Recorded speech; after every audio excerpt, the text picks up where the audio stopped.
On the right, that's the beach in Zanzibar. It's a nice place to spend a summer, as you can kind of see from the photo. Very tropical, would you say, and white sand beaches. It's really beautiful. Tajikistan. I'm really proud of the Tajikistan program. On the left there, just to tell the story a little bit, that's Oksana. She's in a staring contest at the moment with a kid at a NGO called Eroda. It is the only NGO of its kind in Tajikistan that specifically serves children with autism and their families, provides education, developmental support. It was developed at a time when there really weren't these services in Tajikistan, and we're really proud to be able to send them service interns who've designed websites for them, worked with the kids. It's definitely kind of heartwarming. On the right there, those are just some of the mountains in and around Dushanbe. We organize hiking trips and excursions as part of this program, just to kind of broaden your exposure to your host country, wherever that might be. And so you can kind of see what the landscape looks like a little bit there. Indonesia. Again, just to tell the story there, on the left, that is Misato Nakayama. She's a student at Washington College, and we paired her up actually with an interfaith organization that works on conflict resolution. So as part of that, she was conducting interviews and doing research about different religious groups in and around Yogyakarta, which is where the program's based. So she was actually sent out, I'm not sure if you can see it clearly, but she's interviewing a Buddhist monk at a monastery there to gather some information and opinions that she was going to use as part of her research. On the right, those are, that's actually the Borobudur Temple. It's a temple complex, ancient Hindu complex not far from Yogyakarta. And it's part of another one of the weekend excursions that we kind of organize. So, okay, who we are, what we do. This is our mission statement. I'll just read it off. America's Unofficial Ambassadors is a citizen diplomacy initiative which builds mutual understanding and enhances people-to-people partnerships between America and the Muslim world. We place Americans in volunteer positions in the Muslim world and help them to share their experiences upon their return. So this is sort of in the nutshell, who we are and what we do. We really see this program as a two-way street. On one level, we have Americans like yourselves who are going abroad, doing service work in vital human development fields, whether that's education, community development, health, human rights, demonstrating through positive intention that they care about the communities that are hosting them and playing an active role in helping local initiatives improve the lives in their communities. On the other side of that, we ask everybody who goes through our program to give at least one community-based presentation when they return. That might be in their faith community, on college campuses, local community organizations, where they're going to share the experience of where they went, what they did, the people they met along the way. And so little by little, our goal here is to help close this perception gap that exists between the US and Muslim communities abroad. You're acting as an ambassador, so to speak, while you're overseas. And then when you return, you're acting as kind of an ambassador of the experience, sharing with people who you know as somebody from within their community, and helping to foster greater tolerance here in the US for the Muslim world and also for Muslim Americans. So that's sort of our root mission. Just to get into our goals a little bit, obviously I talked a little bit about having an impact on human development challenges. The things that I talked about, healthcare, education, we see these as the barriers to prosperity in the communities where we operate. And by helping to address those, even in a small way, we're helping to kind of erode some of those challenges and make them easier for the people and for the initiatives that we work with. Dispelling stereotypes, again, which I talked about a lot. Look, I think we all read the news here, we pay attention. There are misperceptions about America abroad, and here in the US there are sort of misperceptions about Muslims in the Middle East. And our initiative, we're hoping, we're the only organization as far as I know that does what we do.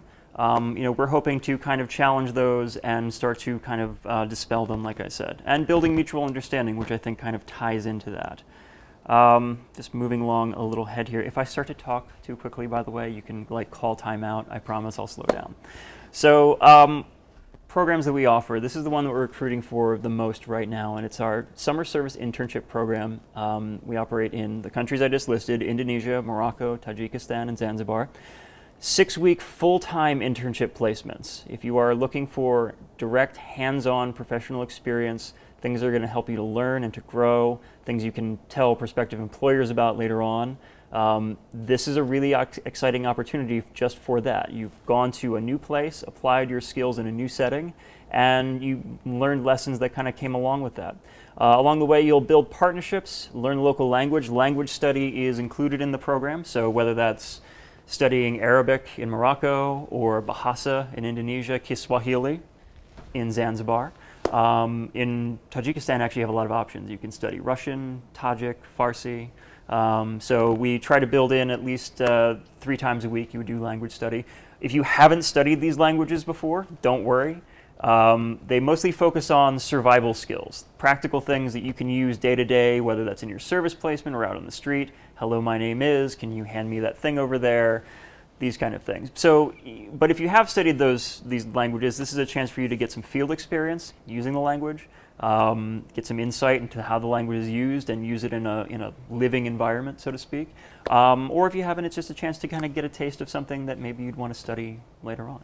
But these are also in-demand languages. Bahasa, for example. I mean, Indonesia is a thriving center of business. So if you're a business major, or if you're interested in just working in East Asia, it's a language that you may want to start to get to know.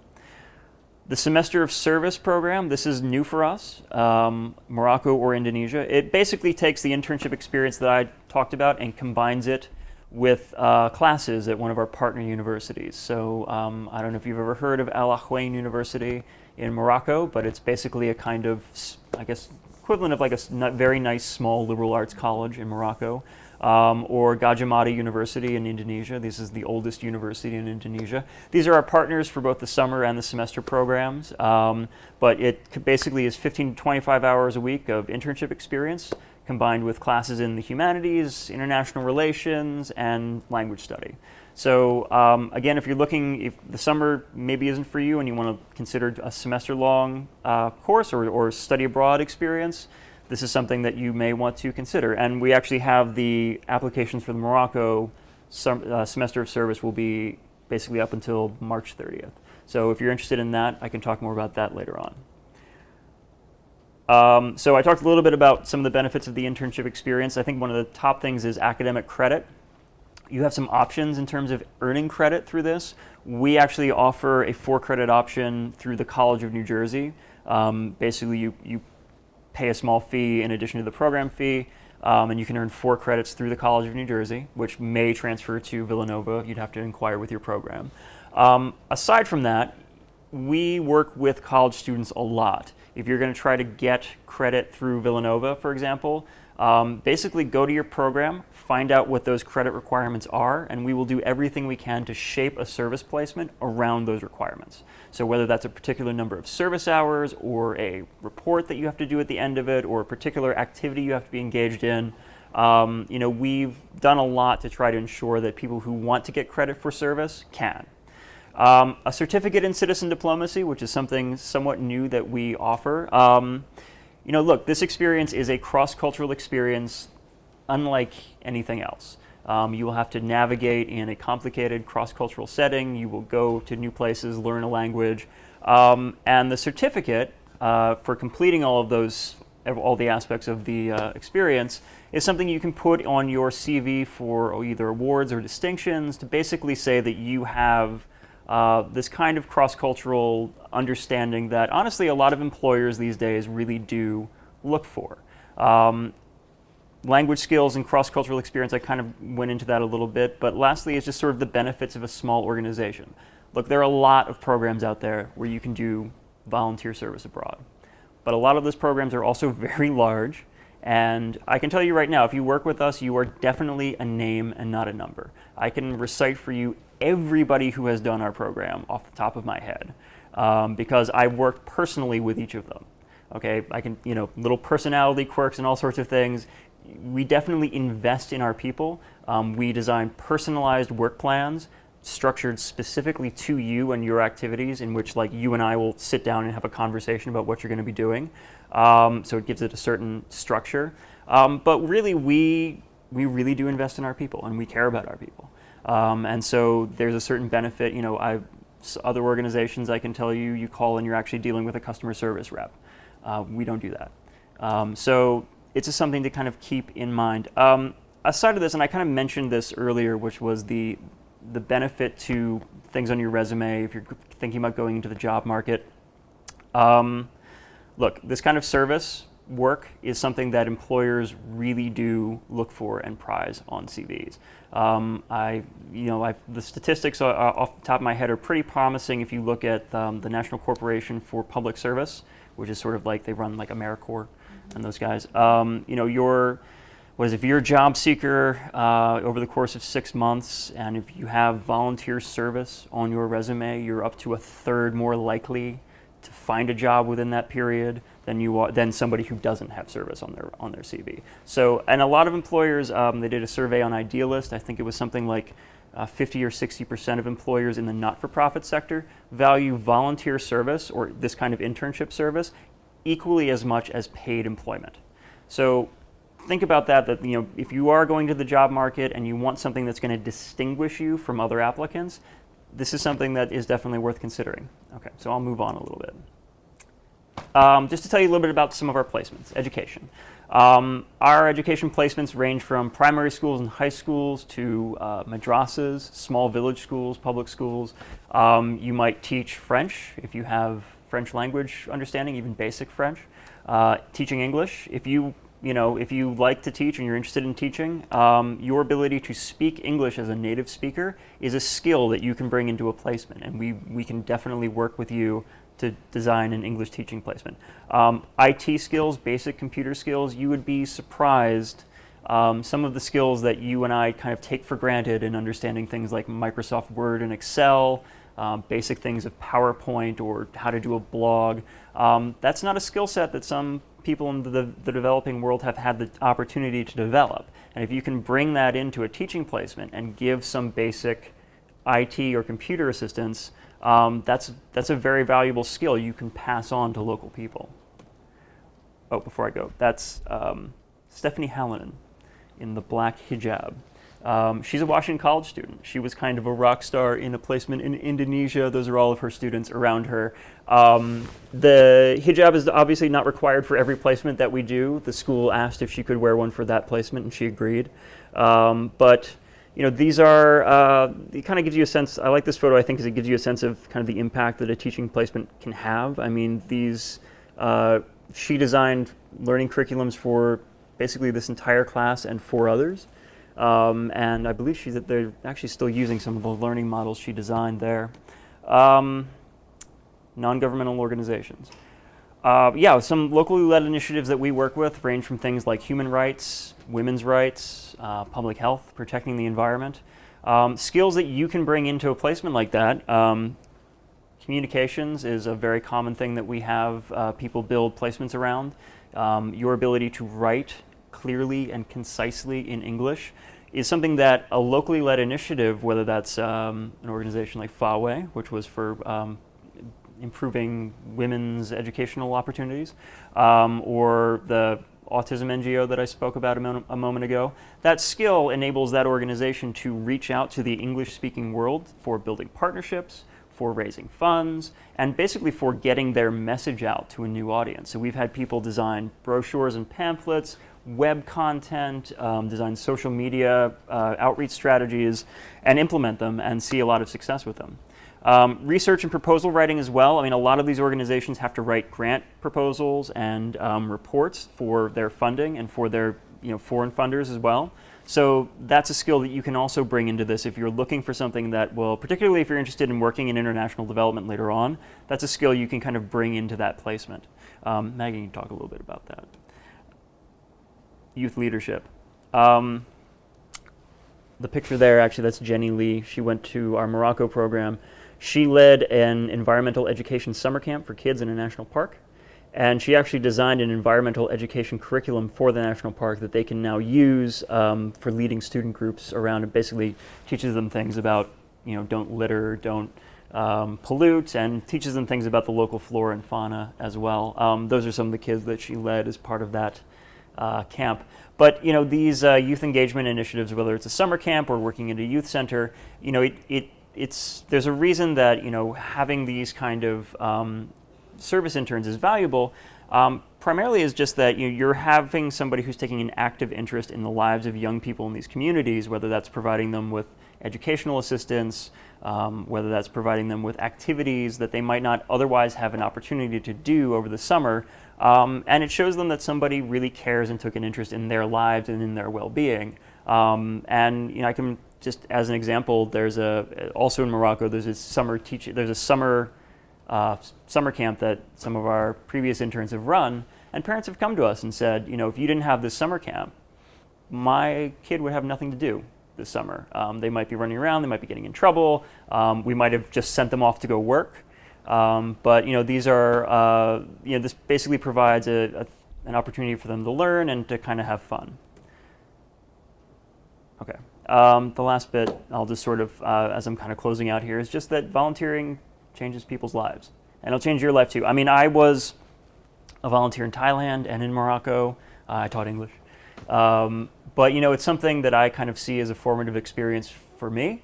It's something I can kind of look back on, think about my students, think about the kind of life lessons that I had as part of that. And so while you were there doing service to kind of help this community, it helps to kind of remember that you're getting something out of it as well. So with that, I think I can, would you like to start, or should I open it up to questions? Or it's up to you. Does anybody have questions you'd like to ask before I can, yes, go ahead. Do you have a question? Oh, no, sorry. Okay. We'll tell you what, why don't I turn things over to Maggie for a little bit. She can talk about her work. So, as was mentioned earlier, my name is Maggie Lamb. I'm a junior, right now political science and GIS still a major, with right now a minor in Arab and Islamic Studies, possibly moving up to a major. And last summer, I interned at the Forum for African Women Educationalists in Zanzibar. It was easily one of the most, if not the most incredible experience of my life. And as Stefan mentioned, one of the aspects of this internship is kind of coming back and talking about it. And Dr. Boujadarian and I had been talking about trying to schedule a presentation. So this is kind of a piece of my presentation that I would want to share with you about Zanzibar. So this is just one picture of Zanzibar. You can see the water is really blue. I liked this picture because you can just really see how beautiful it is. I really can't explain just, we were talking about how it's a tropical environment. Like, it's so unbelievably beautiful. So I want to just tell you about Zanzibar kind of through 3 different experiences that I had had. The first is how to say hello. And these are the only words, so don't worry, most of what I'm showing you is pictures. But you would think that learning how to say hello in a different country would be pretty easy. In Zanzibar, there's about 1 million different ways to greet someone.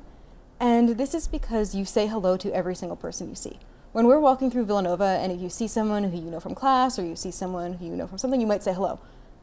In Stone Town, which is the capital where we were based in Zanzibar, you make eye contact and say hello to pretty much every single person that you see. And there's a lot of words to say that. So these are just a few of the different greetings. Yambo, or si Yambo, that's one that you might have heard a little bit more. It's pronounced Jambo in different Swahili countries. In Zanzibar, it's Yambo. Mambo Poa kind of means hey, hey back. Assalamu alaikum and wa alaikum assalam. That's actually Arabic. It's not Swahili, but it's used in Zanzibar because Zanzibar is 95 to 99% Muslim. But it's not used in other Swahili-speaking countries. It's actually not used in mainland Tanzania at all. Habari Nzuri, that kind of means like, how's the news, and oh, it's beautiful. This was actually taught to me by somebody who used to stand outside the office where I worked and really wanted me to be part of the culture. So he taught me this phrase, and he gave me my own Zanzibari name, which was Hawa. So that was his way, and he gave me that name, and then he came upstairs to my office and wanted my boss Khadija to know that my new name was Hawa. She was like, okay.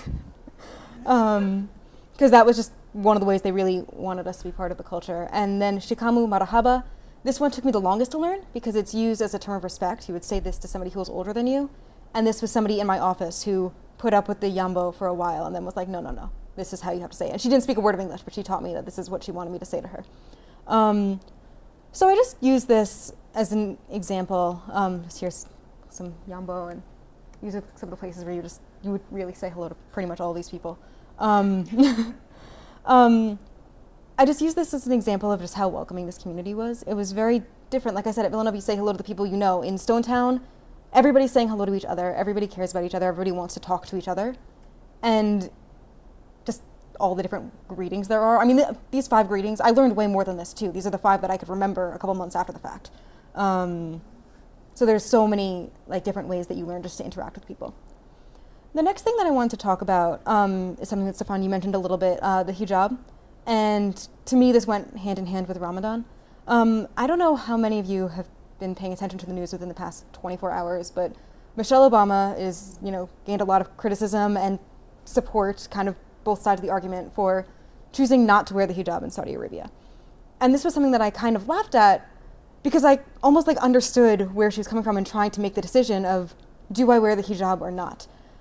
In Zanzibar, those of us who were teaching in schools did decide to wear the hijab always in the classroom out of respect for their students.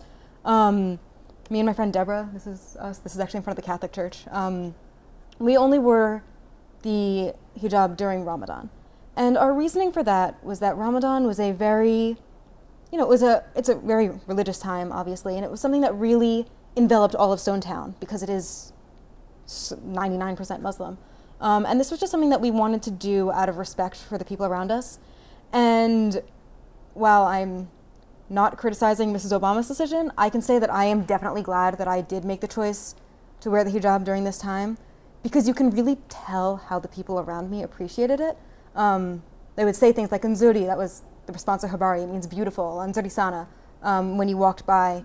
My friend Deborah, who actually spoke Swahili, could understand that they were saying, "Oh, thank you for respecting our religion." Which was something that I was really glad that I got to do. It was one way for me to kind of like physically be part of their community, which, like I mentioned, is something that's really powerful.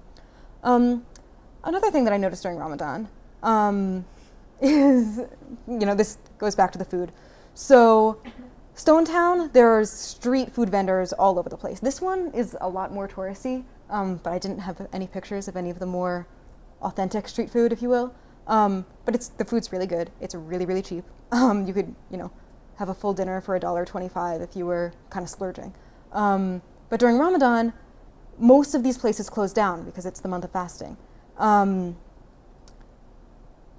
During this time, however, a few would reopen at sundown. And there was one time I was there during Ramadan for 1 week.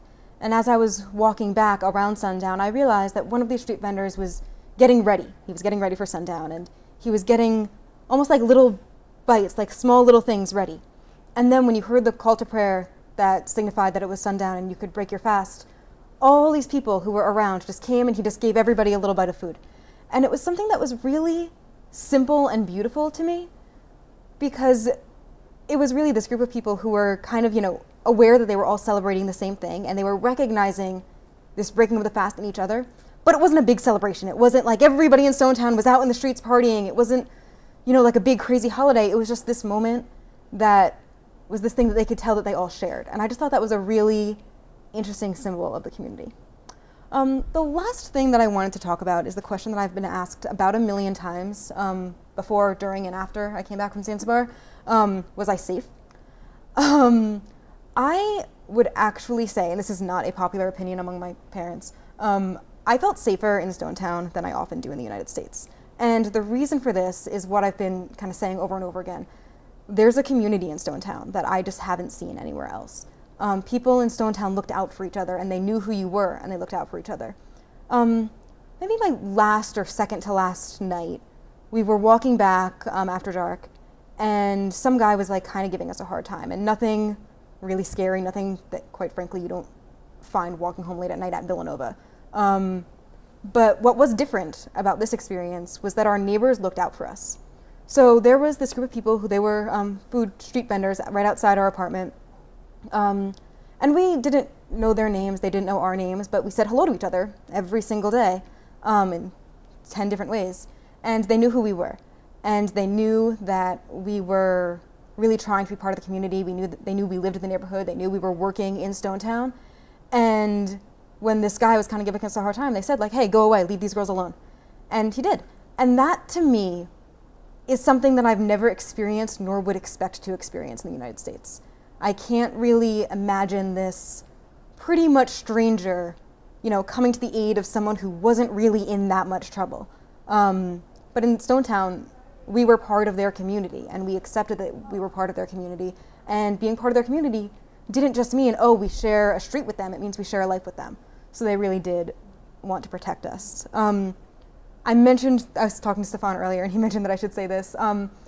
If you want to go and any of your parents have concerns, they should call my mom, because she was terrified about letting me go. I pretty much texted her and was like, hey, so I think I'm going to go to Zanzibar this summer. Are we good? And she was very impressed with the way America's unofficial ambassadors really handled the fact that we were going somewhere that people don't know a lot about, and that we don't, there can be, the threat of security concerns. And we didn't, like I said, I never at any point felt unsafe in Zanzibar. But so if any of your parents have concerns about that, please do call my mom, because she really was, to get my mom to admit that I was safe anywhere in the world is pretty impressive. So I don't want to keep talking forever. I could keep talking forever, so if anybody just wants to talk about Zanzibar sometime, it's my favorite thing to do. Just my last thing, I just want to show this picture because I think it's really cool. One last aspect of our... we were invited to a wedding while we were there. And I won't even tell you how we knew this person, because it's really confusing, and it's like 7 degrees of separation. And I never knew the bride's name. But we went to this wedding, and the people who brought us wanted to make sure that we fit in. So these 5 girls who are smiling at the camera were some of the other interns who I was there with. And you could see they made sure that we were dressed right, we had the right makeup. You can kind of see we had the henna. And they just came and they did that for us. And that was just, one example. We were at this wedding, we got to see this really almost intimate example of their culture and see how it differed and was similar to ours. And I thought that to me was just one moment where I realized, wait, you're a very welcoming community, and I can't imagine inviting a stranger to my wedding, but you guys completely accepted us with open arms. So that is my very brief summary of something that I have spoken about for hours. So, and that is all. Okay. Thank you. So, that's pretty much the gist of it. And thank you, Maggie. I really appreciate it. I'd never seen that picture from the wedding before, so you have to send me that. I loved that. But are there any questions or anything that... Yes? So how many people are in one place for a summer? So we try to put together a team of about 8 or 9 people per country. So we're starting to getting a couple applications now for Zanzibar. We still have a lot of placements open. And we also have a lot of the other program placements open as well. The deadline, like I said, is March 5th. If you are interested and you're still having taking some time to put together your application, just email me and let me know. But yeah, we definitely have the placements open, and yeah, generally about 8 or 9 people, plus a country coordinator, usually somebody who's going to come in and kind of monitor things like the security situation, monitor your placements, and that kind of stuff. I just have a couple other little slides I can show you just very quickly. This is safety stuff. Maggie kind of spoke about this a little bit, but yeah, we organize a country coordinator. We organize your housing, so we kind of vet the housing pretty seriously. Transportation, which we organize for you to and from your job site and to and from the airport. And then cell phones, we give everybody a kind of emergency cell phone that they can carry with them at all times. I can talk more about that later on if you guys have questions. These are just shots of the housing. That's actually the group house in Stonetown on the right there on the alley. Yes, look familiar. And that's Al Akwain University, where the housing is for the Morocco program.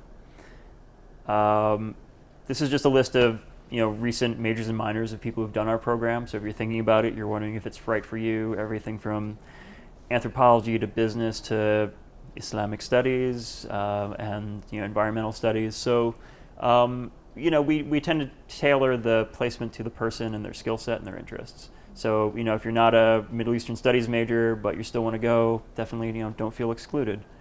And these are just a few slides. That's Tajikistan. That is actually Zanzibar as well. I like this picture because if you see on the left there, you have the minaret for a mosque, and on the right, you have the spires of a Christian church. And so I think that just kind of, it's not the world's best photograph, but I think it tells kind of the story of these places are more diverse than they're given credit for being sometimes. And I don't know if we have sound, but there's actually a video here that one of our volunteers made if you're curious. But I can actually I don't think we have sound on here, but I can send you the link to it as well, and maybe if you want to share it with them. It's about like 3 or 4 minutes. No, I don't think this is. Okay, that's cool. So, actually, yeah, question. If you study the language before and then you go to one of these sites where the language is spoken, is there an opportunity to place in like a language class So, according to your previous studies? it definitely helps if you studied the languages before, but the short answer is like we try to do some language levels in Tajikistan, for example, where there are different, where we definitely see different levels. But like in what language are you studying? So, in the Morocco program, you actually study the local colloquial dialect of Arabic rather than modern standard Arabic. Oh. So if you haven't so if you're an advanced MSA, you're still learning something new just by being in the class. So there's no real difference of level there. Have you studied colloquial Moroccan? A little bit. Oh, awesome. Okay. So we don't do different levels in that just because it's so rare that we find somebody who studied Moroccan Arabic, but we can definitely talk with the instructor to see if there's something additional we can do for you. But yeah, that's basically, mostly we focus on, like I said, kind of survival skills. So it's not necessarily something that you would do for different levels, but it is a chance to get some field experience using that. How is your Moroccan Arabic, by the way? It's Shreya, I was in yeah. Jordan, so it was a shock to go. Okay. Okay. Yeah, it's a good language. Other questions or? Okay. So I will. No. So there's materials in the back. My email address is on those. If you do have questions or if you just want to talk about the program and kind of weigh your options, really don't hesitate to be in touch. We're doing these on a rolling basis. It is kind of in your interest to try to start your application if you are interested in doing that, because they are going to fill up toward as we get closer to March 5th. But right now, a lot of things are open, and if you're interested and you want to go, do please be in touch. The application's online, so it's pretty simple. It's just a basic application in a medical form. So, okay. Well, thanks everybody for coming. I really appreciate it, and I hope you guys will apply. Yeah, and thank you. Oh, absolutely. Thank you. Can we just? Is it a long video? I think I put the sound on. Okay, let's give it a shot and see how it goes.